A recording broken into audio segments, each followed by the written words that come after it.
sa Papa Dudut Stories, ikaw ay hindi nag-iisa.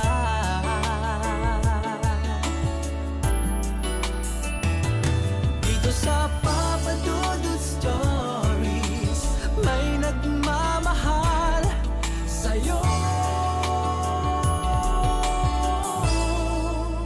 Papa Dudut Stories,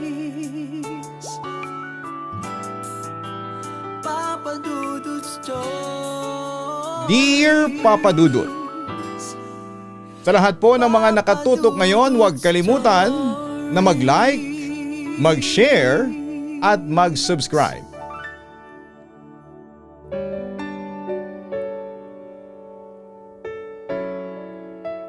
Hi, kumusta?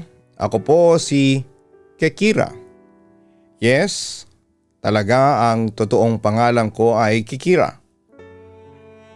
I am 29 years old at mula pa sa Davao City. Sana'y mapili mong itampok ang confession kong ito, Papa Dudut. Sa totoo lang ay naguguluhan ako sa aking tunay na kasarian. Yes, biologically ay babae ako. Pero hindi ko alam kung ano ang gender orientation ko. Kung straight ba ako, bisexual o baka sadyang lulong na lamang ako sa tawag ng laman. Aminin ko sa inyo na isa akong dating nymphomaniac o yung babaeng mahilig sa sex. Nahilig ako sa ganitong gawain noong nalulong ako sa drugs dati, pero tumigil ako dahil na rin sa takot na matukhang noong panahon ni President Duterte. Pero unti-unti ko nang binabago ang aking sarili. Mabigat ang puso ko. Kaya gusto kong ilabas sa mga nagawa kong pagkakamali dahil alam kong sobrang dami ko ng linyang nalampasan sa buhay. Natatandaan ko noon, Papa Dudut. Kapag high kami sa drugs ay nakikipag-threesome na ako. Pumatol sa sugar daddy, sa hostel owner, sa librarian at maging sa mga boyfriends ng mga kaibigan ko. Pero para sa akin ay parang bucket list lamang ang lahat na kailangan lagyan ng check nang hindi iniisip ang magiging kapalit nito. Hindi ko nga iniisip noon na baka sa kaka-sex ko ay mahawahan ako ng STD or HIV. I just don't care.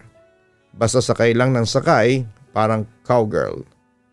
Isang gabi, pumunta kami sa condo ng boyfriend ko that time kasama ang isa pa naming kaibigan at ang girlfriend nito. Dahil birthday din ang boyfriend ko at hindi naman namin ito na i-celebrate ng maayos, naisipan naming pagsamahin na lamang ang selebrasyon. Masaya ang lahat, punong-puno ng tawanan at syempre hindi nawala ang alak at kung ano-ano pang pampalipas oras. Pero habang papalalim ang gabi, unti-unti nang nawawala ang iba dahil sa sobrang kalasingan. Nang sumapit na ang hating gabi, bagsak na ang boyfriend ko at maging ang girlfriend ng kaibigan niya ay wala na ring malay sa sobrang kalasingan. Naiwan kaming dalawa ng kaibigan niya sa balcony. Nakaupo habang nagpapalipas ng oras sa usok ng sigarilyo. Pinagmasdan ko si Jordan at meron akong na-realize noon. Siya talaga ang ideal man ko simulat sa pool pa lamang. Siya yung tipo ng lalaki na kalmado, mapagkumbaba, mapera at sobrang maalaga sa pamilya. Kumbaga sa checklist ay nasa kanya na ang lahat ng boxes na gusto ko sa isang partner. Bakit hindi naging kami? Kasi boyfriend ko na noon si Randall nang magkakilala kami ni Jordan. Besides, girlfriend na niya si Cheryl noong mag-meet kami. Sa kabilang banda ay napansin siguro ni Jordan na para kong uhaw na uhaw habang tinitingnan siya. Kaya ngumiti at kumindat siya sa akin. Tapos noon ay nagsimula siya magtanong ng mga malilikot na bagay na unti-unting nagpainit sa pakiramdam ko. Kekira, gusto mo bang sumubok ng ibang putahe? Tamang-tama, tulog si Randall. Wika pa ni Jordan. Agad ko namang nagets ang ibig niyang sabihin. Masarap ba yan? Pilyo kong balik sa kanya habang nakatingin sa kanyang pantalon. Of course, masarap to. Filipino-Palestinian ito, Kekira. Siguradong masarap ito kesa sa lokal. Pilyo at nangaakit na sagot ni Jordan. Sa mga hindi gets ang pinag-uusapan namin, he was referring to his manhood. Pero that time ay hindi ako nagpakita kaagad ng kasabikan at sa halip ay pinatagal ko pa ang aking reaksyon. Mukhang nainip naman si Jordan kaya tatayo na siya ng mga sandaling yon pero hinawakan ko ang kanyang kamay at dahan-dahang hinila palapit sa akin hanggang sa magdikit ang aming katawan. Naramdaman ko ang bilis ng kanyang paghinga habang sinisimulan kong haplusin ang kanyang dibdib pababa sa kanyang bewang. Hindi na kami nag-aksaya ng panahon at doon mismo sa railings ng balcony ay pinatong ko ang aking mga binti sa kanyang balikat habang nilalamong kami ng init. Ramdam ko ang bawat baon at bawat galaw niya na tila gustong sumabay sa ingay ng mga paputok sa labas habang ang mga kasama namin ay mahimbing na natutulog. Sa gitna ng lamig ng hangin. Sa labas ay tanging ang init ng aming mga balat ang namamayani habang paulit-ulit niyang pinupuno ang aking pagkatao sa iba't ibang posisyon. Sinandal niya ako sa pader at doon ay mas lalong naging agresibo ang aming pagtatalik na tila ba wala kaming pakialam kung may makakita sa amin mula sa kabilang building. Bawat ungol ko ay pilit kong nilulunod sa usok ng sigarilyo at sa malakas na pintig ng aking puso dahil sa sobrang sarap at takot. Tumagal ang aming pagniniig ng halos 1 oras bago kami tuluyang napagod at binitawan ang isa't isa. Pagkatapos ng lahat ay sinabi niya sa akin na maswerte ang boyfriend ko dahil sa akin. Tahimik kaming nagbihis at bumalik sa loob para tumabi sa pagtulog sa aming mga partners na para bang walang nangyari. Alam ko sa loob ko na maling-mali ang ginawa ko at hindi ko dapat ito pinagpapatuloy. Pero sa ngayon ay eto ang realidad ko. Sa kabilang banda ay hindi na ako umasa na mauulit pa yung nangyari sa amin ni Jordan. Dahil makalipas lang ang 1 buwan ay nabalitaan na lang namin ni Randall na nag-propose na raw ito sa girlfriend nitong si Cheryl. Kaya nag-focus na lamang ako noon kay Randall. At aaminin kong nakikipagtalik pa rin ako sa ibang lalaki bukod sa boyfriend ko. Pero yung gabing pagtatalik namin ni Jordan ang tumatak noon sa isipan ko. At aaminin ko na hinahanap ko yun kay Randall. Kaso hindi yun ma-deliver ng boyfriend ko kaya aaminin kong medyo lumamig talaga ako sa kanya noon. Samantala ay lumipas ang 1 taon ay naikasal sa simbahan sina Jordan at Cheryl. Nakaramdam naman ng inggit si Randall at inalok niya akong magpakasal. Pero nireject ko yon dahil hindi ako yung wife material. That time ay ayoko matalik agad sa isang panghabang buhay na relasyon. Siguro kaya ganoon ang opinion ko noon ay hindi ko ganon kamahal si Randall. Dahil patuloy pa rin akong naghahanap ng mga lalaking pupuno ng aking sexual needs. Sa kabilang banda kami ni Randall ang nagsisilbing middleman nila sa tuwing nag-aaway ang mag-asawang Jordan at Cheryl. Kami ang taga-ayos kapag may away sila dahil aminin natin, medyo troublesome at toxic si Cheryl bilang partner. Maraming beses na silang muntik maghiwalay dahil sa ugali niya. At palihim akong nagdarasal noon na sana'y tuluyan na silang maghiwalay para ako naman ang sumubok.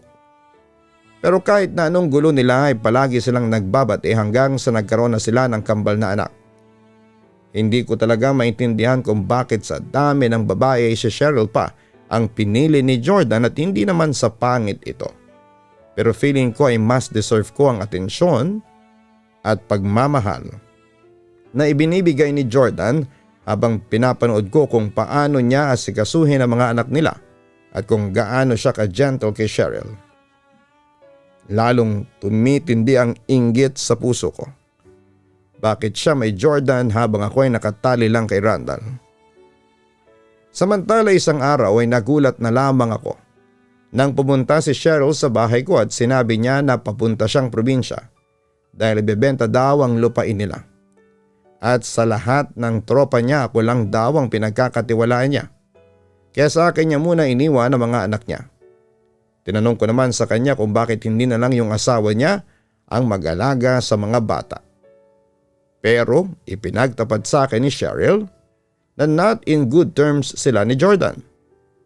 Malamig daw sa kanya ang asawa niya at suspetsya niya ay may babae raw ito. Kaya madalas silang nag-aaway. Hanggang sa yun na nga, bigla na lang daw umalis sa bahay nila si Jordan. Dumating ang hapon habang naglalaro ang mga anak ni Cheryl. Sa kwarto ay dumating si Jordan at pinaupo ko muna siya sa living room. Nanood siya ng TV tapos ay nagkwentuhan na kami. Papadudot, ramdam na ramdam ko naman ang tensyon sa hangin habang nag-uusap kami tungkol sa mga random na bagay sa buhay. Habang tumatagal ang usapan ay nararamdaman kong magiging malalim ang diskusyon namin. May mga tinginan at tila may gustong sabihin pero pinipigilan lang. Alam niyo yung feeling na konting tulak na lang ay bibigay na. Bigla siyang tumayo at nagpaalam na pupunta muna sa kwarto para silipin ang mga bata na doon naglalaro. Tapos noon ay sinarado niya ang pintuan at pumasok naman siya sa CR. Naiwan akong tulala sa sofa at pigil na pigil ang sarili na sundan siya. Pero ewan ko nga ba anong pumasok sa isipan ko at sinundan ko siya sa CR.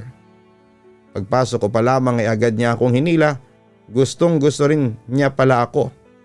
Sabi niya, grabe ang eksena, napaka-game ni Jordan. Nagkaroon ng romansahan sa pagitan namin. Pinagod niya ako ng husto. Ang dami niyang alam na posisyon. Nakonsensya ako sa araw na yon, napakahirap labanan ng ganitong pakiramdam. Lalo na't nakikita ko ang lahat ng katangiang hinahanap ko sa isang lalaki na nasa harapan ko na. Pero may nagmamay-ari na. Pagkatapos noon ay umalis na si Jordan at hindi niya sinama ang kambal niya. Katwiran niya ay may pupuntahan siyang importante pero nung dumating si Randall, kinagabihan para bisitahin ako ay inamin sa akin ng boyfriend ko na may kinakalokohang ibang babae si Jordan at Celeste daw ang pangalan nito. Papadudot, kinabukasan ay bumalik si Jordan sa bahay ko. Pero bago niya kunin ang kanyang mga anak ay may nangyari ulit sa amin. Hindi ko mapigilan ang sarili ko noon, papadudot. Sa bawat pagdikit ng mga balat namin ay nare-realize kong mahal ko na siya. At handa akong iwanan si Randall. At sa mga sumunod na araw na nagkikita kami ni Jordan, palagi kaming nag-check-in sa motel tapos ay naglalaro kami sa apoy. Sa puntong yon ay alam ko na kung ano talaga ang gusto ko. Kaya naman nakipaghiwalay na ako kay Randall at hindi ko na ikukwento sa inyo ang mga eksenang nangyari. Pero naging maayos naman ang breakup namin. That time kasi ay meron na rin pala siyang kinakarelasyong ibang babae. Para ako nabunutan ng tinik noon, papadudot, malaya na ako anuman ang gusto kong gawin sa aking katawan. Samantala ay nagpatuloy ang relasyon namin ni Jordan. Kaso ay may napansin ako. Parang mas mahalaga pa rin sa kanya ang kanyang pamilya. Noong tanungin ko siya kung sino ang pipiliin niya, kung si Cheryl ba o ako, ay diretsahan niyang sinabi sa akin na si Cheryl pa rin ang pipiliin niya. Dahil asawa niya na ito at parausan lang daw niya ako. Parang kutsilyong tumusok sa puso ko. Yung sinabi niyang yon sa akin. Doon ako natauhan na sa kabila ng pagbibigay ko ng katawan ko sa kanya. Sa kabila ng mga efforts ko para paligayahin siya, sa uli mas nanaig pa rin pala ang tunay na sigaw ng puso kesa sa sigaw ng laman. Kaya sa huli nag-decide na lamang ako na itigil na namin ni Jordan ang ginagawa namin. Lumayo na ako sa lahat ng tropa ko para makamove on na kay Jordan. Hanggang isang araw galing ako sa isang reunion ng college friends namin sa BGC. Sobrang saya ng party at as usual ay napakadami na naman ang nainom ko. Shot dito, shot doon hanggang sa medyo nawala na ako sa sarili ko. Naramdaman kong kailangan ko nang umuwi bago pa ako tuluyang mawala ng kontrol sa gitna ng bar. Nagbook na ako ng TNVS pa uwi sa apartment ko sa Pasig. Pagdating ng sasakyan ay halos madapa ako sa pagpasok sa backseat dahil sa sobrang pagkahilo. Agad akong bumagsak at pinikit ang mata ko para pigilan ang pag-ikot ng paligid. Ilang minuto lang ay narinig kong nagsalita ang driver. "Ma'am, okay lang ba kayo?" Tanong niya sa malambing na tono. Napaangat ako ng tingin at doon nagsimula ang lahat. Hindi ko inaasahan ang bumungad sa akin sa rear view mirror na yon. Ang driver ay hindi ang tipikal na nakikita ko sa kalsada. Ang bata niyang tingnan siguro yung mga nasa mid-20s lang din siya. Pero higit sa lahat ay ang gwapo niya talaga. Parang modelo o artista na naligaw sa kalsada. Matangkad, moreno at may dimples pa kapag umingiti siya. Nakaputing t-shirt lamang siya na hapit sa katawan pero ang lakas ng datingan niya. Kahit lasing ako ay naramdaman ko kaagad ang kakaibang kilig at init. Sinubukan kong magsalita ng maayos para hindi halatang wasak na ako. "Oo, okay lang ako. Napadami lang talaga ang shot," sabi ko sabay ngiti. Naramdaman kong pinagpapawisan na ako at hindi lang dahil sa init kundi dahil sa tensyong biglang bumalot sa loob ng sasakyan. Nagpatuloy siya sa pagmamaneho pero nahuhuli ko siyang sumusulyap sa akin sa rear mirror. Parang may kung anong kislap sa mga mata niya na nagpapabilis ng tibok ng puso ko. Unti-unting naging komportable ako sa presensya niya kahit na hindi ko siya kilala. Nagkwentuhan kami ng kaunti tungkol sa traffic at sa party na pinanggalingan ko. Ang ganda ng boses niya at ang lambing niyang magsalita sa akin. Hindi ko namalaya na habang nag-uusap kami parang bumabagal na ang takbo ng sasakyan o sadyang ayaw ko lang talagang matapos ang biyahe dahil sa kakaibang pakiramdam na hatid niya sa akin. May isang parte ng biyahe na dumaan kami sa isang madilim at bakanting lote. Nagtaka ko kung bakit doon pero hindi na ako nakapagsalita pa. Itinigil niya ang sasakyan sa gilid at biglang lumingon sa akin. "Ma'am, may gusto lang sana akong itanong," sabi niya sa paus na boses. Kinabahan ako lalo. Alam kong lasing ako pero ramdam ko na kung saan papunta ang lahat. Ang lapit na niya sa akin at amoy na amoy ko siya. "Ano yun?" Tanong ko na halos pabulong na lamang. Titig na titig siya sa akin at parang hinuhubaran ako ng mga mata niya. "Alam ko malito," sabi niya habang dahan-dahang lumalapit ang mukha niya. Pero hindi ko mapigilan ang sarili ko. "Ang ganda mo kasi, ma'am." Naramdaman ko ang pag-init ng pisngi ko.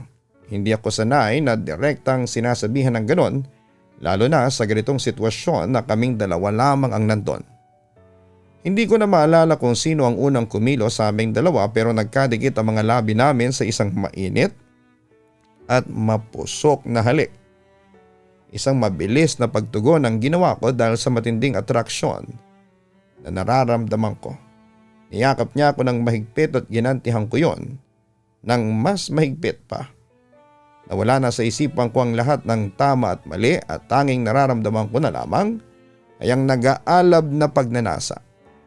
Lumipat ako sa front at doon na kami tuluyang nagpaka-wild. Hinubad niya ang t-shirt niya at bumungad ang matitigas niyang muscles na lalong nagpainit sa akin. Ramdam ko ang bawat haplos niya sa aking balat habang ang kabilang kamay niya ay mapangahas na gumagapang sa ilalim ng suot kong dress.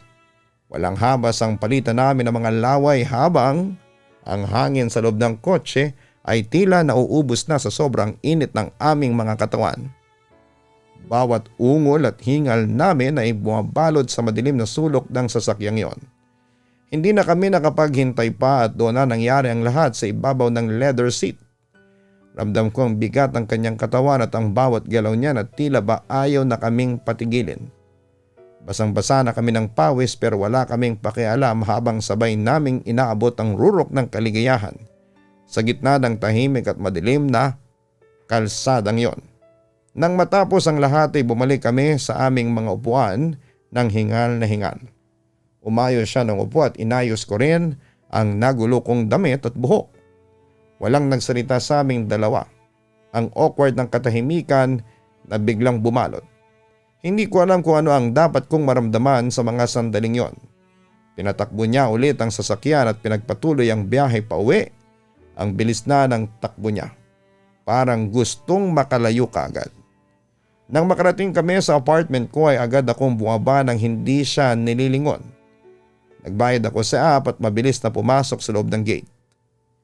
Kinabukasan pagkagising ko ay sobrang bigat ng pakiramdam ko sa mga nangyari. Mas matindi pa sa hangover ang naramdaman kong guilt at confusion sa aking isipan. Chinek ko ang app at tinignan ang profile niya, Daniel ang pangalan niya. Ang buong akala ko nga hindi na kami magkikita pa pero nagkamali ako. Dahil mukhang naglaro ang tadhana sa amin, nang mag-book ulit ako ng sasakyan ay siya ulit ang driver na pinili ng app. Nagkaroon ng kaunting awkwardness pero nawala yon nang magbato siya ng nakakaakit niyang ngiti. Doon ay nagkwentuhan kami tapos ay nagpalitan kami ng number bago kami nakarating sa destination ko. At yun na nga papadudot, doon na nagsimula ang communication namin ni Daniel. Kapag nagkikita kami ay nag-check-in kami kaagad sa motel para magtalik. Pero hindi ko akalain na yung simpleng init lang ng katawan ay mauwi sa malalim kong feelings para sa kanya. Si Daniel ay ang pinakamabait na lalaking nakilala ko. Dahil nung niyaya niya ako sa date ay sobrang asikaso siya sa akin. Sinabi niyang binata pa siya kaya sinagot ko naman kaagad. Pero may isang malaking hadlang pala sa aming dalawa dahil ang totoo ay may asawa na siya nang magsimula kami.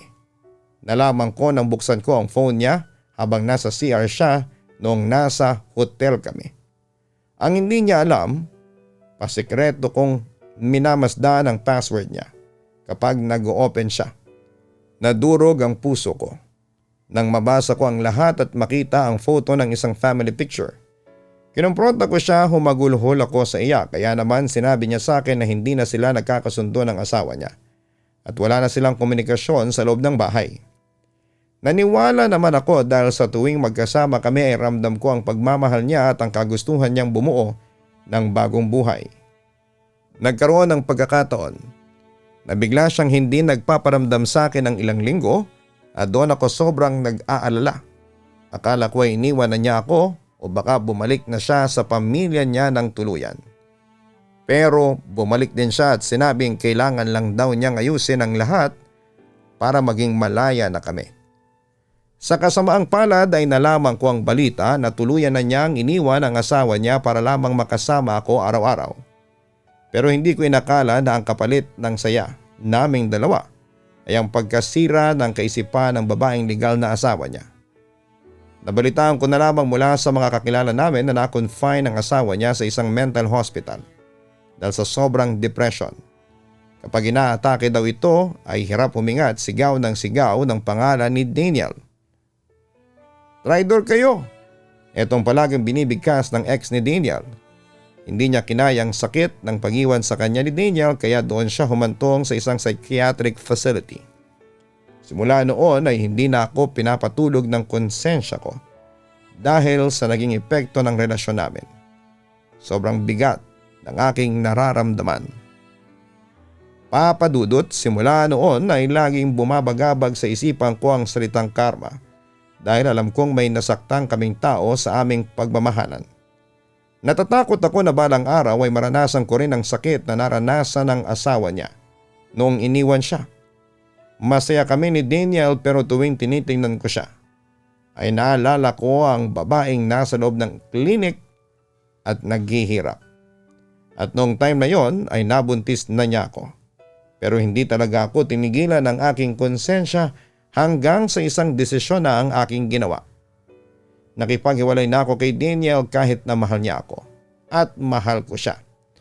Nakipaghiwalay ako kasi para magkaroon ako ng peace of mind at para hindi na ako usigin ang aking konsensya.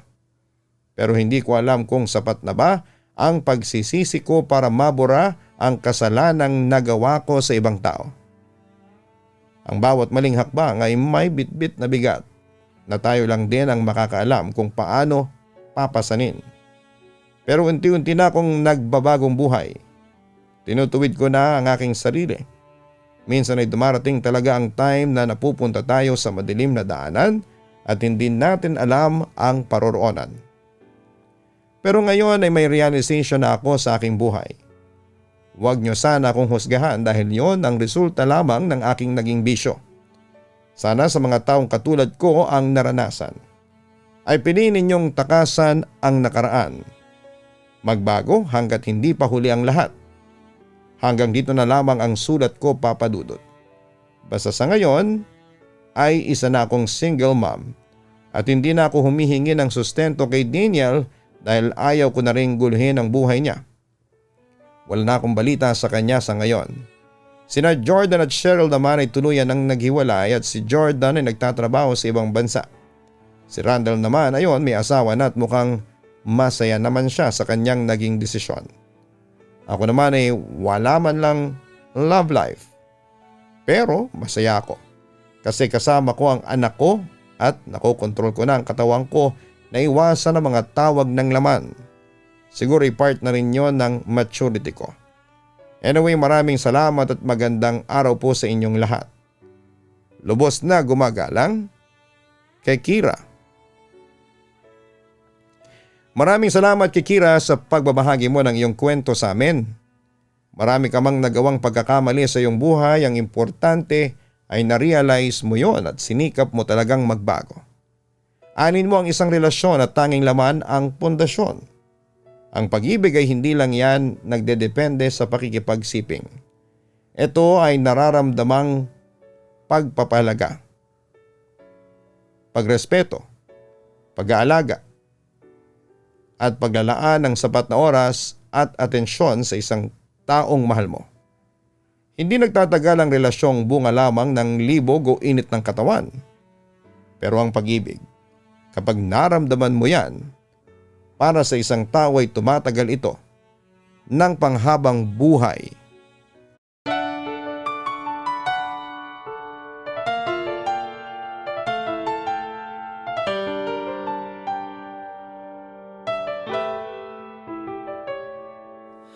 Ang buhay ay mahiwaga,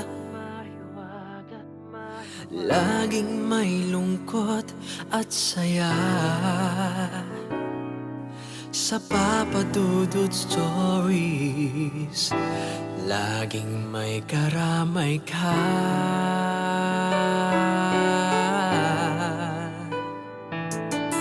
Mga problemang kay bigat, dito ay pakikinggan ka. Sa Papa Dudut Stories, kami ay iyong kasama.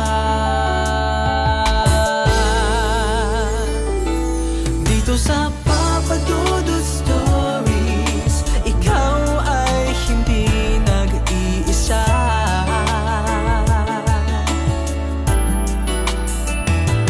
Dito sa Papa Dudut Stories, may nagmamahal sa'yo. Papa Dudut Stories, Papa Dudut Stories, Papa Dudut Stories.